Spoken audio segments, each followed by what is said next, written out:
Now, they were known as the Granite Mountain Hotshots, a crack firefighting unit called out to tackle the toughest of blazes. But all their expertise could not save 19 firefighters from falling victim to fierce wildfires ripping through the Arizona woodlands, fueled by record temperatures and high winds. It was the worst loss of life amongst U.S. firefighters in such circumstances in 80 years, as our Washington correspondent Matt Fry now reports. It was the perfect firestorm, a mind-melting heat wave. Plenty of dry forest, a flash of lightning and obliging winds. It started on Friday. By Sunday night, it was a vicious and unpredictable monster that had already destroyed over 200 homes.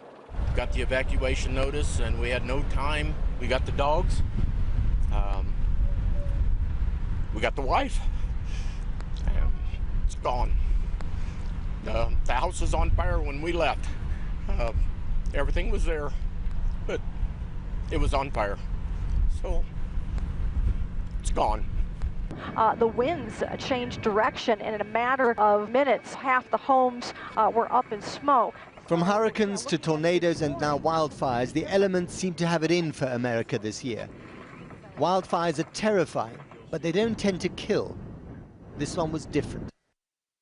The Granite Mountain Hotshots, the A-team of firefighters in a bone-dry part of America. Last night, the wind suddenly turned on them, and they found themselves in a death trap. Our entire crew was lost. We lost 19 people in this wildfire. It's one of the worst wildfire disasters that's ever taken place.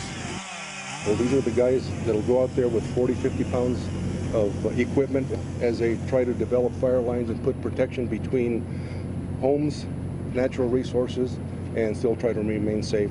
These are quality people. We're building a control line to stop fire spread. Today, all these men are dead. But here they were just a year ago, showing off skills and camaraderie to the cameras. Like any other job, you don't really have to worry about your life day in and day out. But this job, you have to watch your buddy, too. The survival drills and fire tents that should have saved their lives, but were no match for last night's furnace. If they're caught up in a fire, the men must wrap themselves inside these shelters in under 2 minutes, with their feet to the fire. Firefighters have hero status in America, especially since 9/11, when 340 died in one morning. This was the worst loss of life amongst their ranks since then. The president, on a visit to Africa, found himself in a familiar role as mourner-in-chief.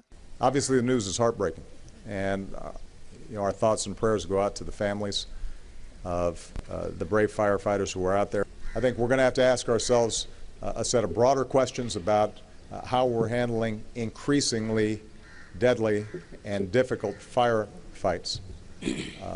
Wildfires have been continually escalating. Much like the heat in America's West. That, by the way, is 54 degrees Celsius. He may be bragging, but in Las Vegas and Phoenix, they're gasping. The intense heat has made fighting the fires that much more difficult. Here they were using passenger aircraft to douse the flames, and the summer of dry earth, wind and fire has only just begun.